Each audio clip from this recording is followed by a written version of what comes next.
Why not 175 అంటూ target పెట్టుకున్న CM Jagan రానున్న ఎన్నికల కోసం అభ్యర్థులపై కసరత్తు స్టార్ట్ చేశారు. ఇప్పటికే ఒక లిస్ట్ ని ప్రకటించిన వైసీపీ ఊహించని మార్పులతో నేతలకే కాకుండా కార్యకర్తలకు సైతం షాక్ ఇచ్చింది. ఇప్పుడు తాజాగా మరో లిస్ట్ ని రిలీజ్ చేసింది వైసీపీ అధిష్టానం. అయితే ఈ లిస్ట్ లో తిరుపతి జిల్లా నుంచి 2 వారసులు ఎంట్రీ ఇవ్వబోతుండడం హాట్ టాపిక్ గా మారింది. ఇక కంప్లీట్ డీటెయిల్స్ మా ప్రతినిధి దామోదర్ అందిస్తారు. దామోదర్, తిరుపతిలో జగన్ అధిష్టానం చేసిన మార్పులకు సంబంధించి టాక్ ఏ విధంగా నడుస్తుంది? కంప్లీట్ అప్డేట్స్ ఏంటి? రాధిక, ఉమ్మడి చిత్తూరు జిల్లాకు సంబంధించి 2 వారసులు రాజకీయ అరంగేట్రం చేశారు. ఈ ఎన్నికల్లో చేయబోతున్నారు. ముఖ్యంగా గత ఎన్నికల్లో పోటీ చేసిన భూమన్ కరుణాకర్ రెడ్డి ఏదైతే తిరుపతి నుంచి విజయం సాధించాడో, అదేవిధంగా చంద్రగిరి నుంచి చెవిరెడ్డి భాస్కర్ రెడ్డి విజయం సాధించారు. ఆ తర్వాత వీరిద్దరూ తమ వారసులకు అవకాశం ఇవ్వమని జగన్మోహన్ రెడ్డి కోరారు. మొదట్లో వారసులకు అవకాశం లేదని చెప్పిన జగన్మోహన్ రెడ్డి తర్వాత వీరిద్దరి వారసులకు ప్రయారిటీ ఇచ్చారు అని చెప్పవచ్చు. ముఖ్యంగా చంద్రగిరి ఎమ్మెల్యే చెవిరెడ్డి భాస్కర్ రెడ్డి ఇప్పటికే జగన్మోహన్ రెడ్డి కోటరీలో కీలక వ్యక్తిగా మారిపోయాడు. పార్టీ సర్వే కార్యక్రమాల్లో ఆయనే చూస్తున్న నేపథ్యంలో పార్టీ వ్యవహారాలు చూడడానికి వీలుగా ఆయన గత సంవత్సరం క్రితమే తన కుమారుడికి అవకాశం ఇవ్వమని కోరగా వెంటనే ఆమోదం లభించింది. అంతేకాకుండా ఆయన కుమారుడిని తుడా చైర్మన్గా చేసి ప్రోటోకాల్ కూడా కల్పించారు. మొత్తం మీద అయితే ప్రస్తుతం 6 నెలల క్రితమే చంద్రగిరి అభ్యర్థిగా చెవిరెడ్డి మోహిత్ రెడ్డిని ప్రకటించిన నేపథ్యం, తర్వాత తిరుపతి ఎమ్మెల్యే భూమన్ కరుణాకర్ రెడ్డి ఎన్నికల్లో విజయం సాధించిన వెంటనే తాను వచ్చే ఎన్నికల్లో భవిష్యత్తులో పోటీ చేయనని ప్రకటించాడు. అంతేకాకుండా టీటీడీ చైర్మన్ తనకు ఒకసారి అవకాశం ఇవ్వమని కూడా కోరాడు. అయితే అప్పట్లో 2 దఫాలుగా తన సొంత బాబాయ్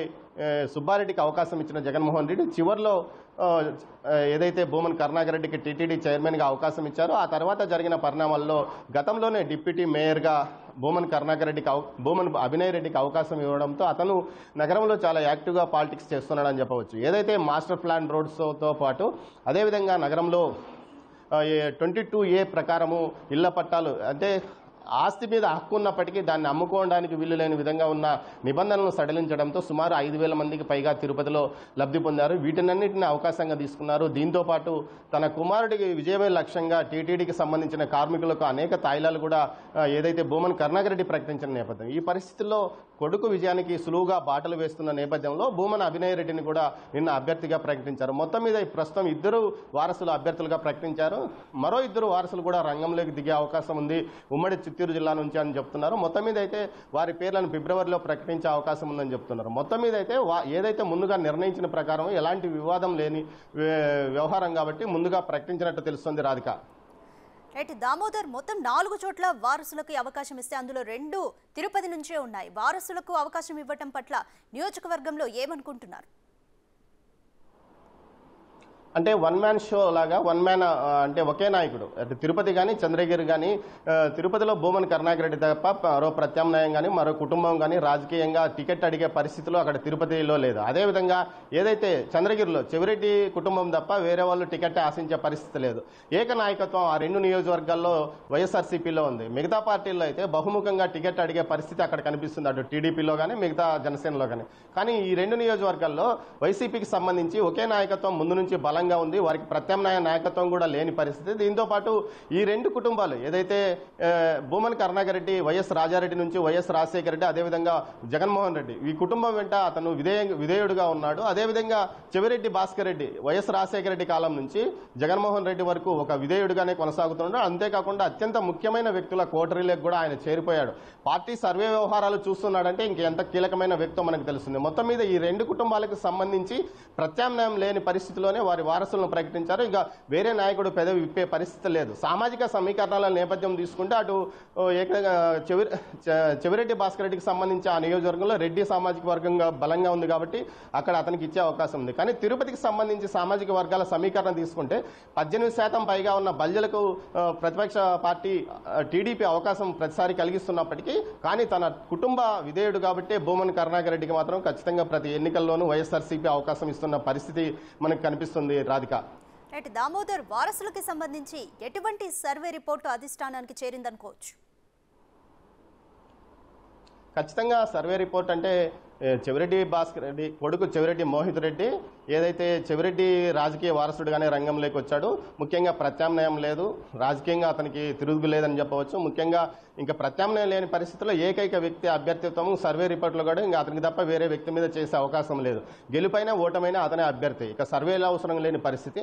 అయితే తిరుపతి వరకు తీసుకుంటే కొంత మొదట్లో అభినయ్ రెడ్డికి ఎవరనే ఒక ప్రచారం జరిగింది. వేరే సామాజిక యాదవ కానీ బలిజ సామాజిక వర్గానికి ఇచ్చే అవకాశం ఉందంటూ కూడా ప్రచారం జరిగిన నేపథ్యంలో ఏదైతే పార్టీ కోఆర్డినేటర్ అయిన విజయసాయి రెడ్డి ఎదుట తన బలాన్ని తన వాదనను బలంగా అటు భూమన్ కరుణాకర్ రెడ్డితో పాటు అభినయ్ రెడ్డి కూడా వినిపించుకున్నాడు. అంతేకాకుండా డిప్యూటీ మేయర్గా ఉన్న సమయంలో అన్ని వర్గాలను ఏకం చేసుకున్నాడు. ఏదైతే కార్పొరేటర్గా ఏకగ్రీవంగా ఎన్నికయ్యాడో అదేవిధంగా కార్పొరేట్ ఎన్నికలను ఒక విలక్షణంగా ప్రతిష్టాత్మకంగా తీసుకుని ఎన్నికల్లో గెలిచాడు. అదేవిధంగా ఎంపీ ఎలక్షన్స్లో ఎమ్మెల్యే ఎలక్షన్లో 780 మెజార్టీతో వాళ్ళ నాన్న గెలవగా అదే ఎంపీ ఎలక్షన్కి సంబంధించి 30,000 పైగా ఆధిక్యత ఆ నియోజకవర్గం నుంచి సాధించడంలో కీలక పాత్ర భూమన్ అభినయ్ రెడ్డిదే. ఆ తర్వాత మున్సిపల్ ఎన్నికలు, ఎమ్మెల్సీ ఎన్నికలు, ప్రతి ఎన్నికల్లో తనదైన శైలిలో ఎన్నికలు నిర్వహించుకుంటూ పోయాడు. క్షేత్రస్థాయిలో ప్రతి కార్పొరేషన్ డివిజన్లోనూ పూర్తి స్థాయిలో తన బలాన్ని తనకంటూ ఒక వర్గాన్ని ఏర్పాటు చేసుకున్నాడు. భూమన్ అభినయ్ రెడ్డి తప్ప మరో ప్రత్యామ్నాయం లేదని ఏదైతే క్యాడర్ చేతతో పాటు అదేవిధంగా కార్యకర్తల చేత పూర్తి స్థాయిలో ఒప్పించుకున్న తర్వాత అంటే అతని తప్ప ఇక ప్రత్యామ్నాయం లేదన్న పరిస్థితి అటు పార్టీ వర్గాల్లోనూ ప్రజల్లోనూ ఏర్పడే విధంగా వైసీపీకి ప్రత్యామ్నాయం లేదనే విధంగా ఏర్పాటు చేసుకున్నాడు. దీంతో పాటు ఇదే సమయంలో తండ్రి కూడా అతని రాజకీయ ఎదుగుదలకు అనుగుణంగా పావులు కదిపాడు. ముఖ్యంగా టీటీడీ చైర్మన్గా ఎంపికైన తర్వాత తీవ్ర స్థాయిలో ఏదైతే తిరుపతి అభివృద్ధి కోసం తీవ్ర స్థాయిలో నిధులు మంజూరు చేయడం, ముఖ్యంగా ప్రతిపక్షాలు బీజేపీ నుంచి తీవ్ర స్థాయిలో 1% టీటీడీ నిధులు విడుదల చేయాలన్న విషయంలో వ్యతిరేకత వచ్చినప్పటికీ దాని మీద పోరాడాడు. ఆ తర్వాత తిరుపతి శానిటేషన్కి సంబంధించి తిరుమల నుంచి నిధులు విడుదల చేయాలన్న విషయంలో కూడా నిధులు విడుదల చేయించాడు. టెండర్ వరకు వచ్చింది. తర్వాత కోర్టు గొడవల వల్ల అది కొంత ఆగిపోయిన పరిస్థితి.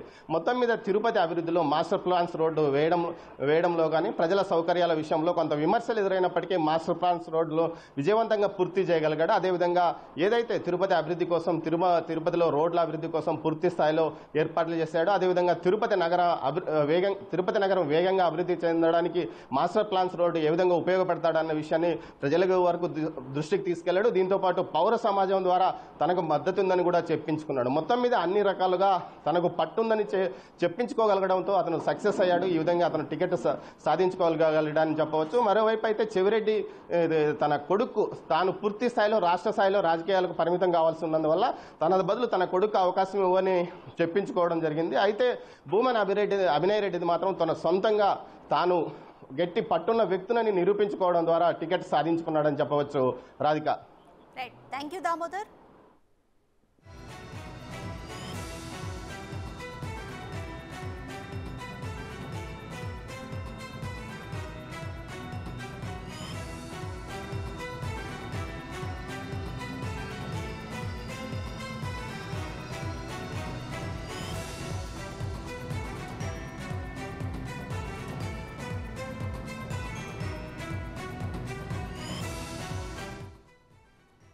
రాబోయే ఎన్నికలే టార్గెట్గా వైసీపీ అభ్యర్థుల జాబితాని సిద్ధం చేస్తోంది. ఈ క్రమంలో ఉమ్మడి ప్రకాశం జిల్లాపై సీఎం జగన్ ఫోకస్ పెట్టారు. ఉమ్మడి జిల్లా వ్యాప్తంగా మొత్తం 12 నియోజకవర్గాలుండగా కొత్తగా రిలీజ్ చేసిన లిస్టులో 4 సెగ్మెంట్లలో మార్పులు చేర్పులు చేసింది. అద్దంకి, సంతనూతలపాడు, ఎర్రగొండపాలెం, కొండేపి నియోజకవర్గాల్లో మార్పులు చోటు చేసుకున్నాయి. ఇక గ్రూపు తగాదాలు, పలు కారణాలతో సీఎం జగన్ ఈ నిర్ణయం తీసుకున్నట్లు తెలుస్తోంది.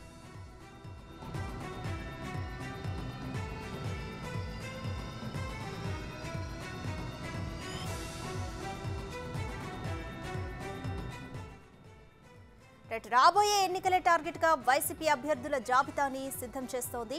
ఈ క్రమంలో ఉమ్మడి ప్రకాశం జిల్లాపై కూడా సీఎం జగన్ ఫోకస్ పెట్టారు. ఉమ్మడి జిల్లా వ్యాప్తంగా మొత్తం 12 నియోజకవర్గాలుండగా కొత్తగా రిలీజ్ చేసిన లిస్టులో 4 సెగ్మెంట్లలో మార్పులు చేర్పులు చేసింది. ఈ సెగ్మెంట్లో అద్దంకి, సంతనూతలపాడు, ఎర్రగొండపాలెం, కొండెపి నియోజకవర్గాల్లో మార్పులు చోటు చేసుకున్నాయి.